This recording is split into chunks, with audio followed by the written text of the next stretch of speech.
Hello everyone. The Lord is good. Amen? Yes! Napakabuti po ng ating Diyos.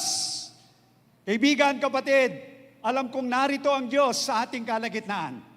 Pwede po bang tapikin mo ang katabi mo, yugyugin at sabihin, kapatid, pinagpala tayo ng Diyos sapagkat araw ito ng pagsamba sa Kanya. Amen? Yes! Hallelujah! Ngayon pong umagang ito, ay meron po ako isang mensahe na gusto pong ihatid sa inyo. And I believe with all my heart, ito pong mensaheng ito ay para sa iyo, para sa ating lahat, sapagkat ang Diyos ay mabuti. So, ang title po nito ng ating pag-aaralan ay ang tawag po, The Truth About Giving. Marahil lang ilan sa inyo ay may katanungan. Bakit nga ba pag tayo'y pumapasok sa sambahan, kinakailangan tayong magbigay?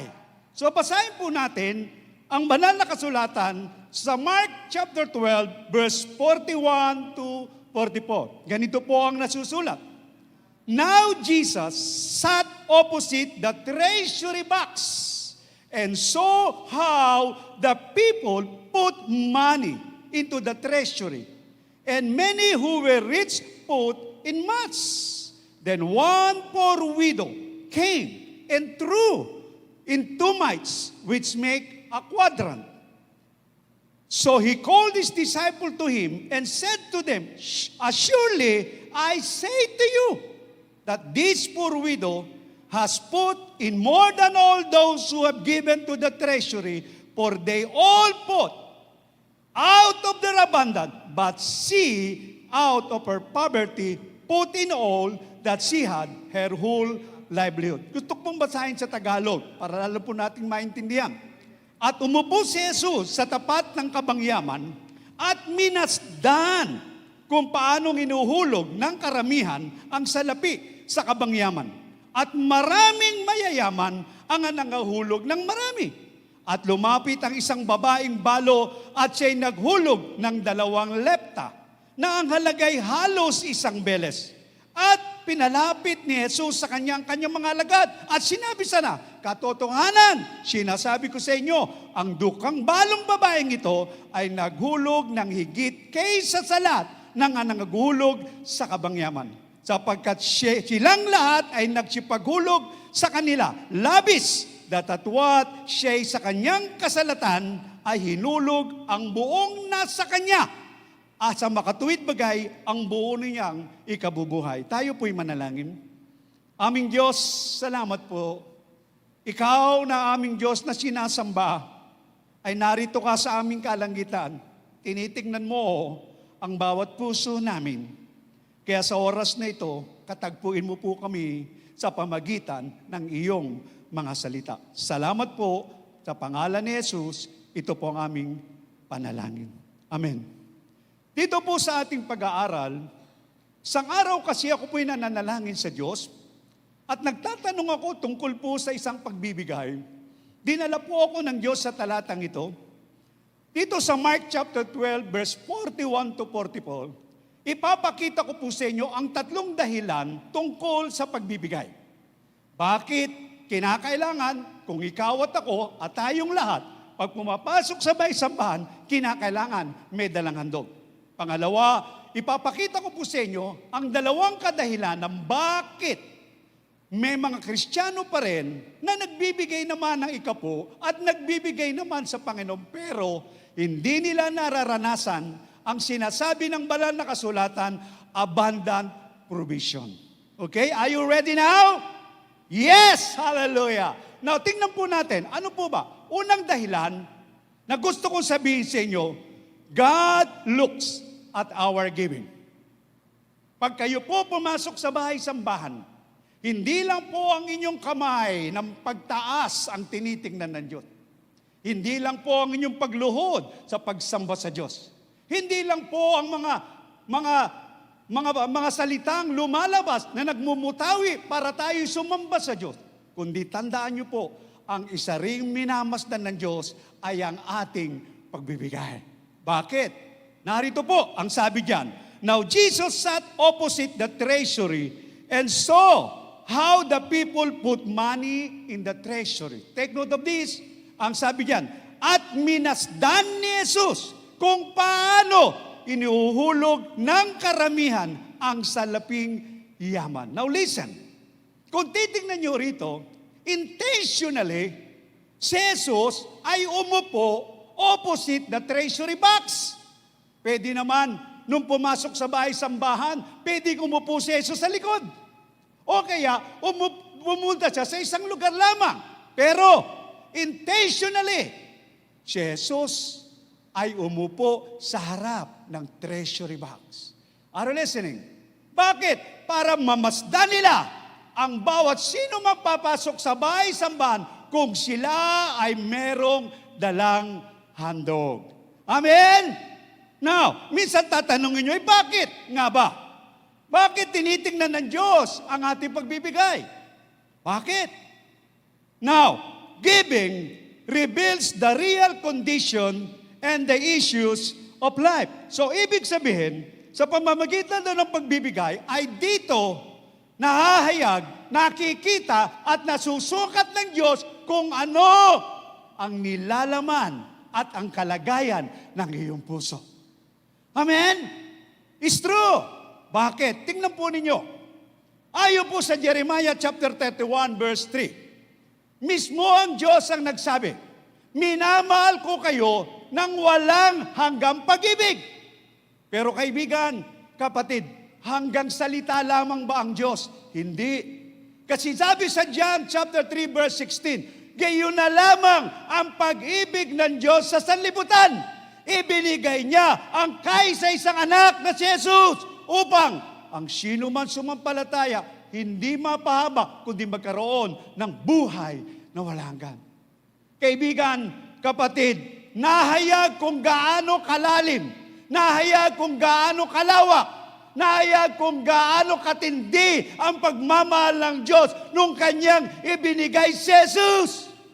So, ibig sabihin, makikita natin doon sa pagbibigay ay dito nasusukat ang nilalaman ng puso ng tao. Now, take note of this. Ang binigay ng Diyos ay ang pinakamabuti, pinakamainam, at pinakamahalaga sa langit. Ganoong kataas, kalalim, at kalawak ang puso ng Diyos. Hallelujah! Ibig sabihin, kaibigan, sa pamagitan ng iyong paghahandog, sa pamagitan ng iyong pagbibigay, sa iyong pagsamba, doon nasusukat kung ano ang nilalaman ng iyong puso. Amen? Now,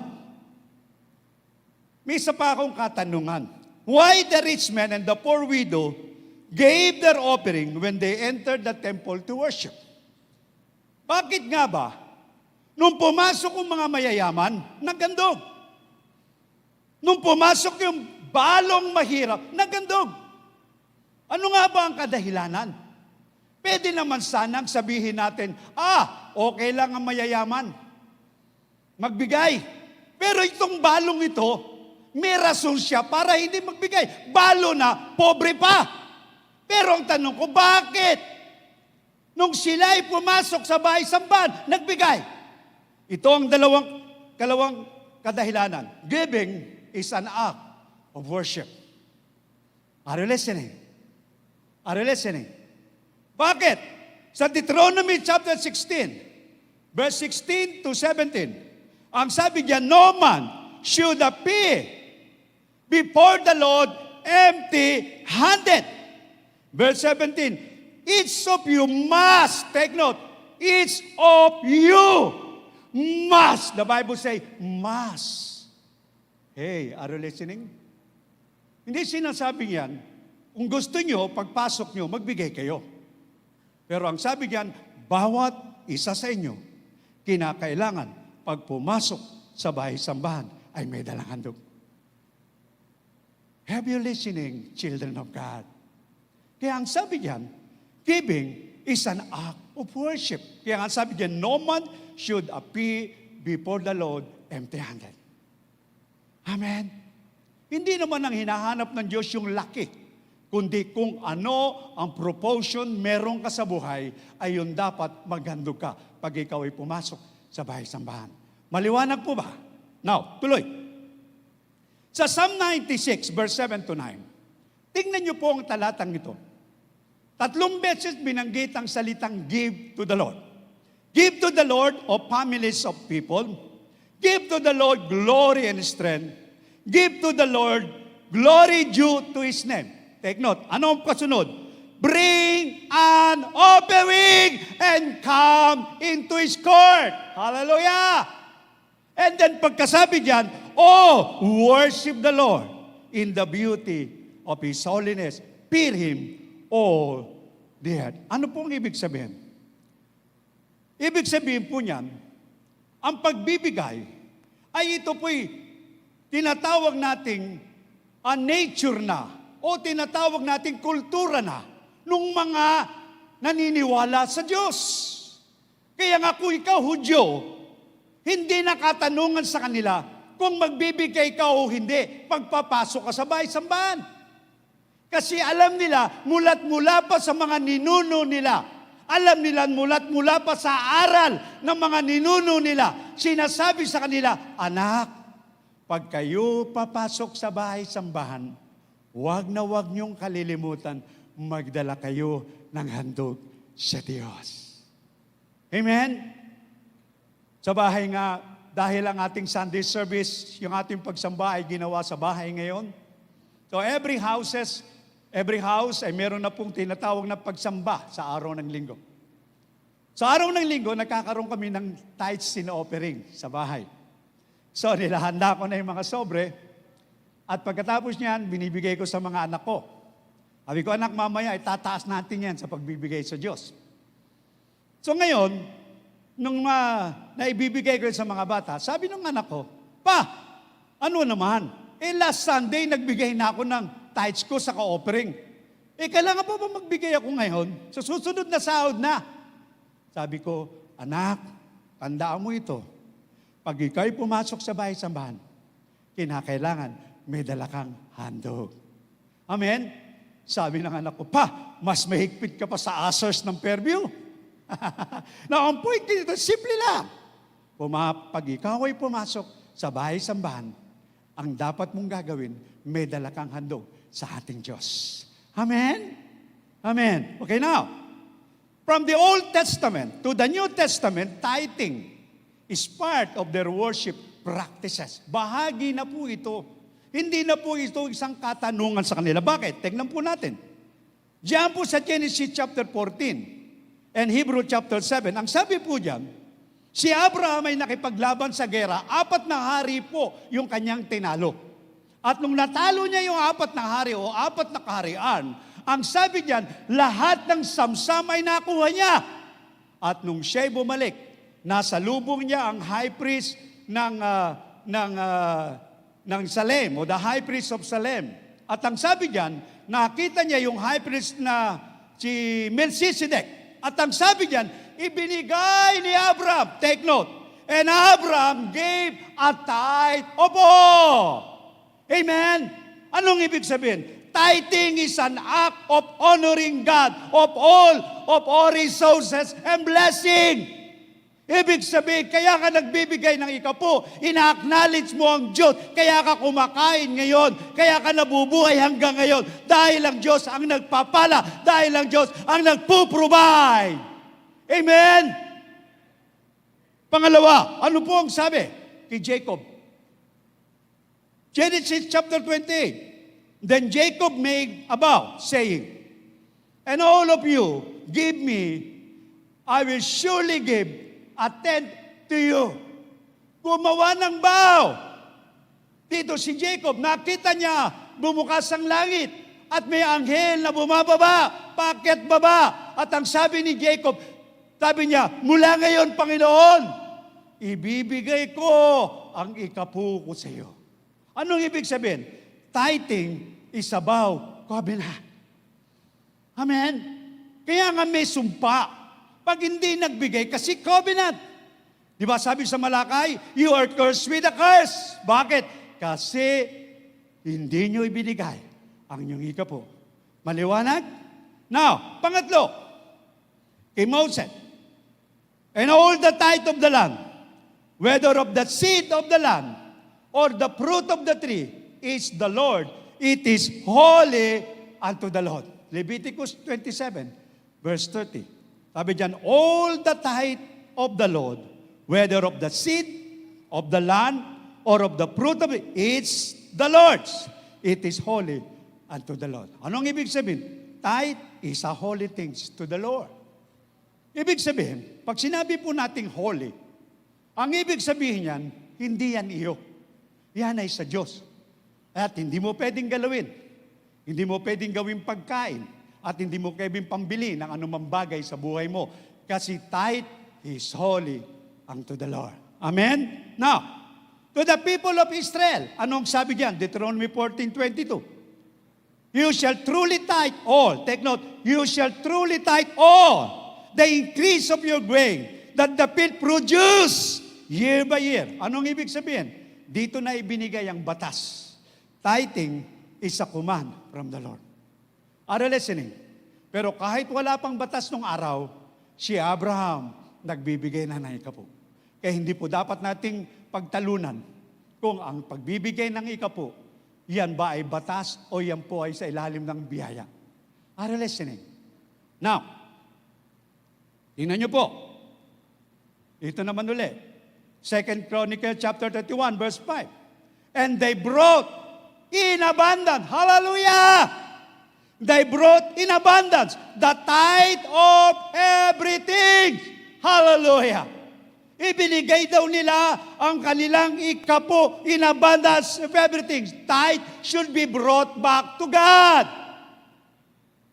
Bakit sinasabing they brought all the tithe to the Lord? Hindi sinasabing they gave. Brought. May pagkakaibang salitang give and bring. Pag sinabing give, ibig sabihin sa iyo yun, kaya mo binibigay. Pero pag sinabing bring, ibig sabihin, ibinabalik mo lang kung sinong may-ari nun. Are you listening? Kaya nga ikapo, hindi iyo, hindi akin, walang may-ari, ang Diyos ang may-ari. Ibig sabihin, it's your responsibility to bring back all the tithe to the Lord.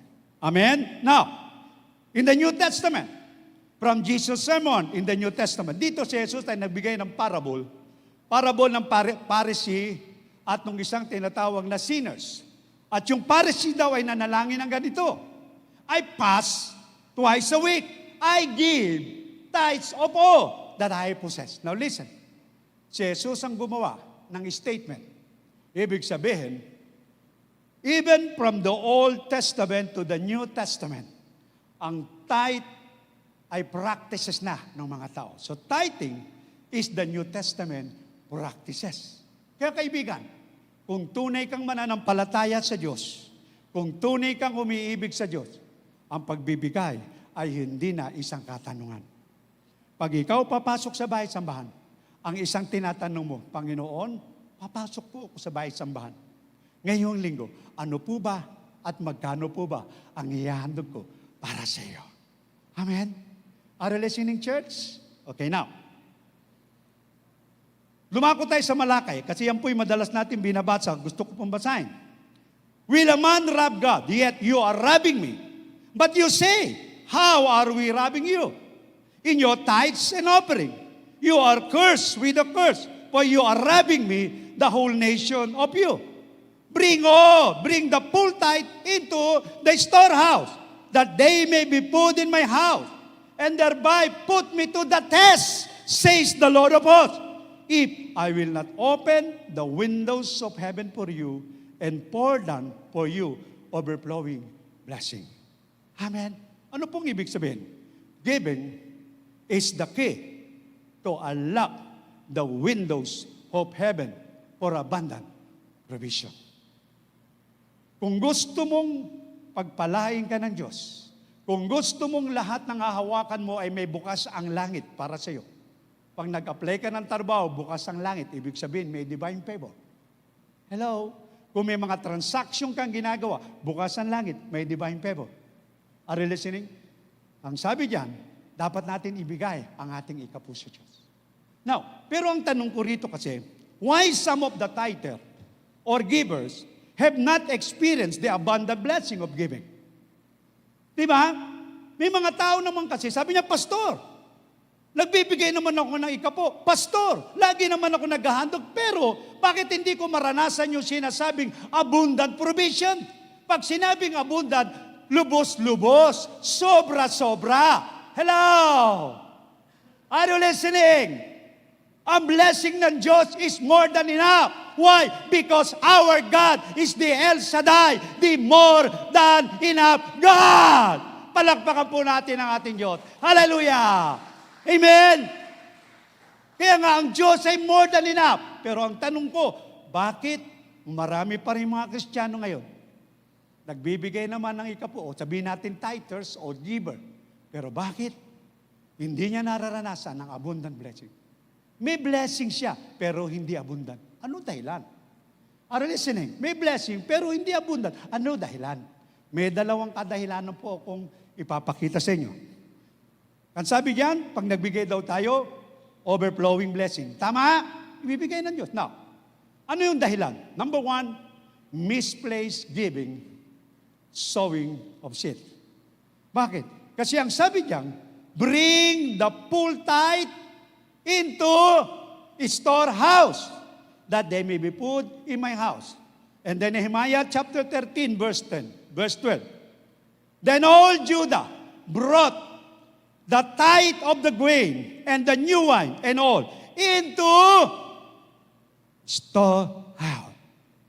Saan daw po binibigay ang ating ikapo? Maliwanag ang scripture, mahiliwanag ang salita ng Diyos. Ang ikapo ay dinadala sa storehouse. Ano po ba ang storehouse? Pag sinabi natin storehouse, it is a local church wherein you are committed. Wherein you are used by God. Wherein you are fed by the Word of God. That is the storehouse. Amen? So ang ikapo, dinadala sa storehouse. Kung saan ka nakakumit. Are you listening?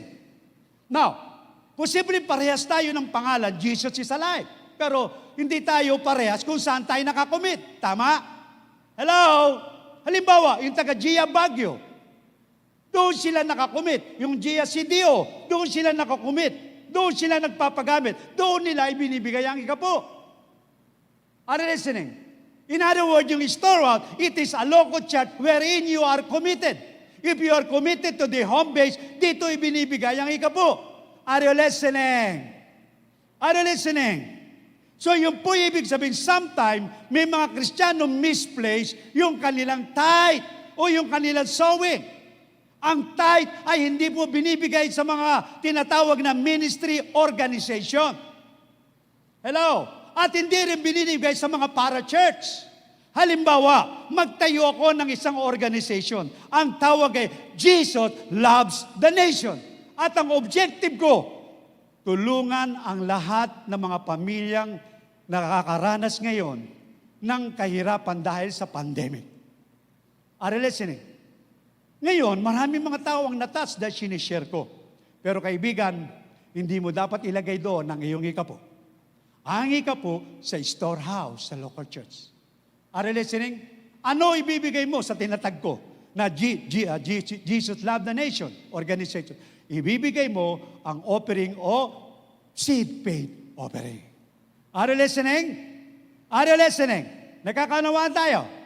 Okay, now, so yun po yung ibig sabihin natin, sometimes, marami po kasing misplaced sowing. Now, tandaan po ninyo, the seed has potential to grow and multiply. Ano po ang ibig sabihin? Ibig sabihin po, pag nagtanim ka, kahit saan mo yan itanim, magbubunga yan. Hello? Pag tinanim mo yan sa mission organization, magbubunga yan. Hello? Kung tinanim mo yan sa iba, para church, magbubunga yan. Amen? Kasi the seed has potential to grow and multiply. Pero ang tanong ko ay ito, abundant ba? Ang pagdami, ang pagtubo? Are you listening? Kung ang binhi ng palay, ilagay mo sa paso, kahit anong dami ng binhi ang ilagay mo sa paso, hindi siya magbubunga ng napakarami. Tama? Pero kung ang binhi ng palay, ilagay mo sa rice field, ano mangyayari? Magbubunga ng marami. Why? Because you put the seed in the right place. Are you listening? Kung gusto mo ang ikapu mo, magbunga ng abundant blessing na sinasabi sa Bible, He will open the windows of heaven. Sa local church mo, ilagay. Amen? At kung maaari, magbigay ka pa ng seed page sa ibang mga church organization o para-church organization. Are you listening, church? Nagkakaunawaan na po tayo. Okay, now. Kaya nga sabi ko dito, when you plant your seed in the right place, you will receive an abundant harvest. Amen? So yun po yung unang dahilan, misplaced giving, sowing of seed. Pangalawa pong dahilan, why some of the tither giver have not experienced the abundant blessing of giving? Compromise integrity in giving. Take note, ang sabi diyan, bring the full tithe into the storehouse. Pag sinabing full tithe, hindi po 70% ng tithe mo. Hello? Hello? Are you listening? Ibig sabihin, pag sinabing full tithe, buo. Kung kumikita ka ng 50,000, buong 5,000, dapat inilalagay doon sa storehouse. Amen. Hindi 3,000, kundi 5,000 kung 50,000 ang iyong income. Ibig sabihin, full tithe. Are you listening? Hey, are you listening? Now, at pangalawa, ang sabi diyan, all the tithes are holy to the Lord. All the tithes. Ibig sabihin, hindi lang yung income mo monthly, lahat ang dumarating sa iyo. Kung may benepisyo kang nakuha sa trabaho mo, kung nagkaroon ka ng income sa business mo, o kung may nag-abot sa iyo, nag-abot sa iyo ng pera, nagbigay sa iyo ng labib, pati yun ang ikapo, ibibigay mo sa storehouse. Are you listening, church? Are you listening? Kaya kaibigan, karamihan ito ang nagiging mali sa mga tao. Alam nyo, tumanggap ako ng 1 million. At nung dumating ang 1 million sa akin, sabi ko, Panginoon, itong 1 million na ito, Panginoon, para po ito sa renovation ng bahay ko. Kailangan ko po bang ibigay ang ikapo? Lagi naman kung nagbibigay ng ikapo. Sabi ng Diyos sa akin, akin yan, banal ang ikapo. Are you listening? So what I did, out of 1,850,000 na lang po ang natira sa akin. Hello, ibinigay ko ang tithes and offering. Samantala nagpapagawa ako ng bahay. At ang sabi ng kontraktor ko, 1.8 million ang gagastusin mo sa bahay. Sabi ko, Panginoon, 850,000 na lang ito. I step by faith, believing God will provide an abundant provision because I give my tithe. Are you listening? Alam nyo, along the way, bumuhos ang blessing sa akin. Amen. Natapos ang bahay ko ng more than 2.5 million kasi marami akong pinaka-customize at marami akong binili. Hindi po ako nangutang. Amen? At hindi lang yan. Yung 80,000 kulang sa pag-ibig para maging akin ang bahay na bayaran ko nung nakaraan this year ng February, nabayaran ko lahat. Amen? Anong ibig sabihin? Kasi tama ang pagbibigay ko. And I receive the abundant provision. What God has promised, I will open the windows of heaven and I will pour out the blessing. Amen?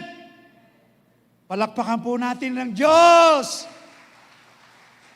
Kaya kailangan po maging tama po tayo. So, don't compromise integrity of giving. Now, karamihan sa mga tao, yan ang mga Kristiyano, yan ang nagiging problema.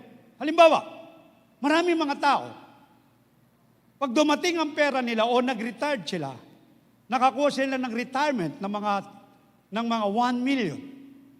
Ang ginagawa nila, hindi nila ibinibigay ang buong ikapo. Ibibigay lang nila, magkano ba ang 1 million? 100,000, tama? Ang 70,000, gagawin nila, tatanungin, ano ba pangangailangan sa church? Bibili ng sound system, bibili ng mga magdo-donate. Lahat ng 70,000. Tapos 30,000 lang ang ilalagay sa church. Ang tawag ko dyan, compromise of integrity. Hello? You know why? Because holy, tithe, He's holy unto the Lord. Ibig sabihin, hindi na ikaw ang magpapasya kung saan mo ilalagay. Tama? Hindi ikaw pwedeng magpasya kung saan mo ilalagay ang ikapo mo. Dapat ang ikapo, automatic yan sa storehouse sa local church. Are you listening, church? Huwag mong gagawing donation. At huwag mong ipamumud mo sa tao para masabing giver ka. Sa mata ng tao, giver ka. Pero sa mata ng Diyos, hindi. Are you listening? Okay, now, tingnan niyo po ito. Yan karamihan sa atin. Meron po tayong tinatawag na tithes in offering. Marami sa atin sometime, diyan tayo na tinatawag na nagkukulang. Now, meron nakalagay dyan na tithe. Pag sinabing tithes, doon mo mismo ilalagay sa tithes. Tama? Huwag mong ilalagay doon sa mission fund o pledges o tinatawag nating others. Kundi ilagay mo ang ikapo mo doon mismo sa offering, ay doon sa tithes. Amen? Ngayon, kung gusto mong pagpalain ng mga misyon, magbigay ka ng tinatawag na seed faith. Hello? Pag nakapagbigay ka na ng tithe at nag-offer ka, ang tawag yan ay seed faith. Are you listening? Are you listening, church? Kaya nga kaibigan, mahalaga po na maintindihan natin. So number 2, don't compromise the integrity of giving. Ang ikapo ay dapat sa local church, hindi sa mission fund. Hello? Kung mahal mo ang mission, mag-seed faith ka. Ako lagi nagsi-seed faith po ako. Are you listening? Nagkakaunawaan po tayo, mga anak. Okay, Now, full obedience without compromise bring the fullness of God's blessing. Amen? Sabi ng Panginoon, Deuteronomy 28, pag daw tayo sumunod sa Kanya, tayo daw ang hahabulin ng pagpapala. Amen? Kaya ang taong gumagawa ng tama, ang taong sumusunod ng tama sa Diyos, lalo na sa pagbibigay, siya ang hahabulin ng pagpapala, hindi siya ang maghahabol sa pagpapala. Are you listening, church? Are you listening, church? Kaya mahalaga po ang pagbibigay sa ating Panginoon. Amen? Now, alam niyo po, ito pong pandemic na naranasan natin ngayon, alam ko lahat po tayo, karamihan ng mga churches, mga pastor, nag-suffer financially. Kasi nagulat tayo, biglang nagkaroon ng lockdown. So yung mga people affected, yung pagbibigay affected. Alam nyo, tinuruan ako ng Diyos. Alam nyo kasi, pag ako nagbibigay, lahat ng ikapo at tithes binibigay ko yan. Linggo-linggo po, may offering ako. Pero pa yung tithes ko, kahit saan man akong pumasok ng simbahan, meron akong offering. Hindi nawawala ang offering. Bakit? Kasi pumapasok ako sa bahay-sambahan. Tama? At hindi lang yan.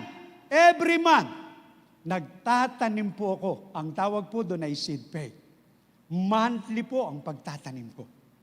Nagtatanim ako sa mga man of God. Nagtatanim ako sa mga proyekto na sinabi ng Diyos. Just 2 weeks ago, may tinawagan akong sister. Ang sabi ko, Sister, give me your bank account. Magtatanim ako sa iyo because the Lord spoke to my heart. Taniman ka. Monthly po, nagtatanim ako. In the midst of pandemic, lagi po akong nagtatanim. Alam niyo, natutuwa ako. Ito pong pandemic na ito, marami mga taong nag-aabang ng tinatawag nating tawag doon bigay ng gobyerno. Ayuda. Tama? Sa totoo lang, marami po akong natanggap na ayuda, hindi sa gobyerno, kundi sa kaarihan ng Diyos. Are you listening? 3 times po ako nakatanggap internationally. 5 times ako nakatanggap locally. Kapag ako'y nagtatanim, may nagtatanim din sa akin. Are you listening? Ako ang hinabol ng pagpapala. Kaya nga, in this pandemic, hindi po kami nagkulang. At hindi ako nagkulang because ang Diyos na sinasamba ko ay buhay at totoo sa kanyang pangako. Are you listening, church? Amen? Kaya wag po kayong, wag po natin kalimutan ang ating pagsunod. Okay, now, pangatlo po. God measure our giving by our obedience and sacrifices. Bakit? Kasi ang sabi diyan, and many who were rich put in much. Then the poor widow came and threw into mites with make quadra. Napansin dito, na measure ni Jesus, yung binigay ng mayaman, marami. Na measure niya. Yung binigay ng poor widow, dalawa. Dalawang kusing. So, ibig sabihin dito, God measured our giving by our obedience and sacrifices. Take note of this. Ang sabi niya ng rich man, and many who were rich put in much, for they are put out of their abundance. Yung mayayaman daw, nung pumasok, nagbigay ng marami, pero sobra-sobra lang ng kanilang mga pera. Are you listening? Pero, take note of this. Nung pumasok ang poor widow, then one poor widow came and threw in 2 mites with make quadrant. Take note of, she out of her poverty put in all that she had, her whole livelihood. Amen? May pagkakaiba. Marami ang ibinigay ng mayaman, pero lagpas lamang sa kanyang kayamanan. Pero ang poor widow, 2 kusing lang ang natitirang nasa bulsa niya ng oras na yon. Pero nung pumasok siya, inihandog niya sa Diyos. Are you listening? Are you listening? Bakit niya hinandog? Pumasok kasi siya sa bahay-sambahan. Are you listening? Okay, now. Ano nangyari? So ang sabi niyan, Jesus was pleased with the poor widow's offering than the rich man offering because it was measured by her obedience and sacrifices. Hallelujah! Kaya ang ating pagbibigay, hindi sinusukat ng Diyos sa laki at dami. Hello? So what kung 500,000 ka kung magbigay monthly? Hindi naman proportion sa tithe mo yan kasi mas sobra pa ang dapat mong ibigay. Are you listening? Pero may pobreng manggagawa nagbibigay ng 1,000 monthly, pero yun ay out of her poverty. At binibigyan niya proportion sa pagsunod niya, sa pag-obedient niya sa Diyos.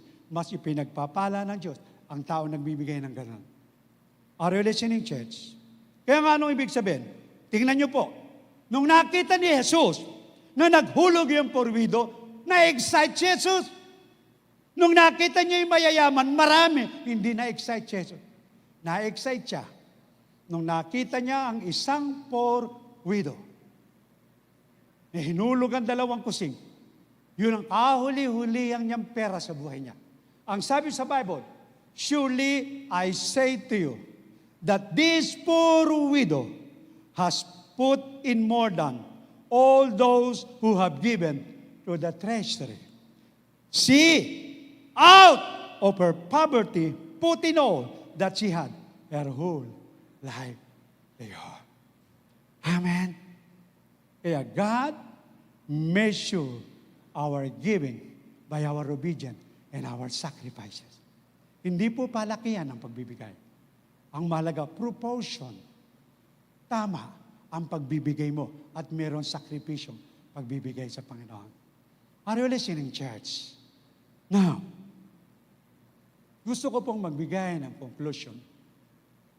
Nasa gitna po tayo ng pandemic ngayon. Today, in the midst of pandemic, do not lose heart, do not misplace, and compromise your giving. For our God, who promised to open the windows of heaven and release His abundant provision, is a faithful God. Amen? So, sa panahon po natin ngayon, nasa gitna tayo ng pandemic, huwag po tayo masiraan ng loob. Amen? Huwag po natin i-misplace yung ating giving. Yung ikapu, dapat sa ikapu, ang ginagawa natin, binibigay natin sa mga ibang organization, wag po. Hello? At the same time, wag din tayong magkaroon ng tinatawag na mawalan ng integrity. Ibigay natin ang tama sa Diyos. Sapagkat ang Diyos na nangako ay tapat na ang sabi niya, bubuksan ang durangan sa langit. Meron po akong babasahin sa inyong verse. Tingnan po ninyo, napakaganda.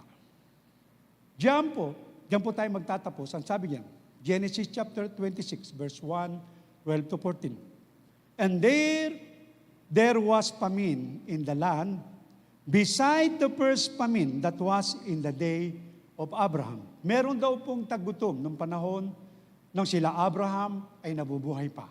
Meron tagutom. Pero take note sa verse 2.